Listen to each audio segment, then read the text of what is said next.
Joining me now is Virginia Congressman James Walkinshaw. He serves on the House Oversight and Homeland Security Committee.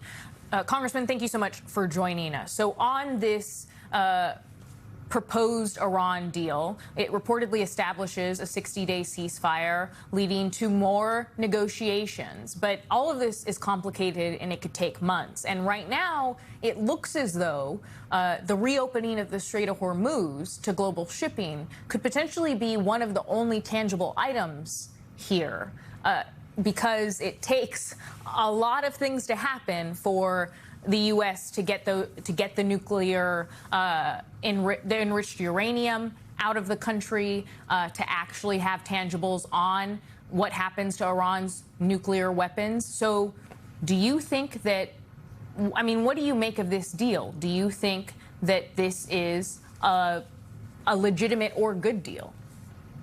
Well, first, I think we have to acknowledge that it's been weeks now that the Trump administration has been saying, we're on the verge of a deal. We're on the verge of a deal. So I'll believe it when I see it, if this particular deal comes together. But second, we're negotiating for things that we had before Trump launched this unauthorized war. We're negotiating to reopen the Strait of Hormuz that was wide open before the war started. We're negotiating to be able to negotiate around Iran's nuclear program. And that was happening and could have happened before the war started. So from a strategic perspective, we've made absolutely no progress after losing the lives of 13 brave service members and spending tens and tens of billions of dollars. And Congressman, I mean, do you think that, I mean, what do you make of the fact that Iran is essentially saying that this deal, we're not sure when it's going to be signed, and hasn't necessarily said that those four pillars that the White House outlined, including Iran not having control of the Strait of Hormuz, including them handing over all of that enriched uranium, which there's questions about whether or not it can even be reached. What do you make of Iran's response to all of this?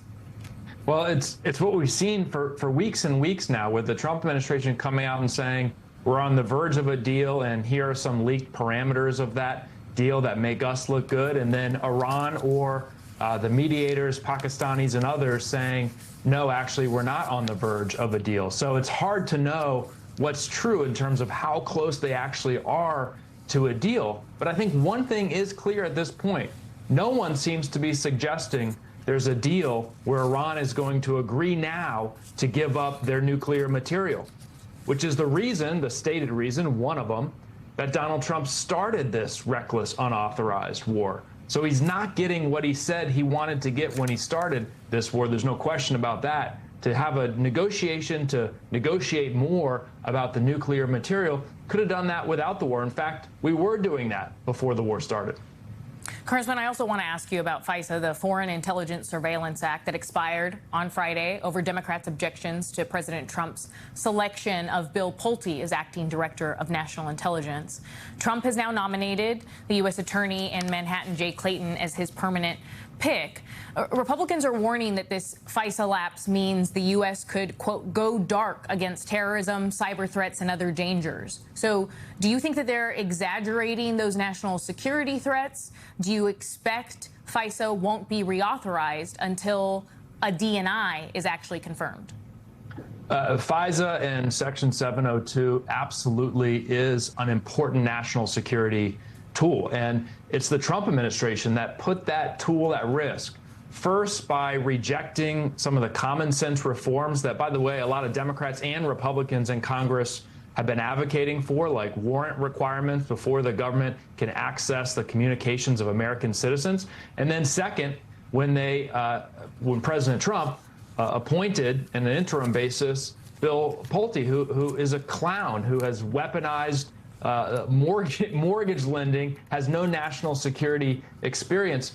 You know, Jay Clayton is not a great option in my view, but much, much better than Bill Pulte. So it's Trump who has put national security at risk by messing around with this program and then trying to appoint an absolute joke clown in Pulte in this critical national security role. Congressman, I also just want to ask you about the Kennedy Center. This new fund was created where the president and the White House and the Kennedy Center are essentially saying that more donations could come for the renovations made to the Kennedy Center.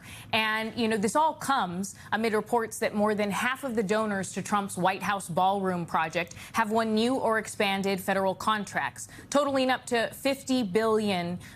So could this new Trump Kennedy Fund, where more private donors can be giving money to the president's projects, just be another avenue for companies and private donors to seek influence, to try to curry favor with the president? Absolutely, it could. And precisely that kind of corruption or potential corruption is something that I hope a Democratic Congress will be able to investigate in January of 2027. Let me just say about the Kennedy Center, you know, Trump has driven it into the ground. He's driven it into the ground. Performers backed out, ticket sales dried up, the board and the staff in absolute turmoil once Trump and his allies took over. Best thing could happen for the Kennedy Center is for Donald Trump to move on to his other ego vanity projects and leave the Kennedy Center alone. It was doing much better before he got involved. Congressman James Walkinshaw, thank you for your time. I appreciate you joining us on this Thanks for having me. Sunday. It's like an anti-birthday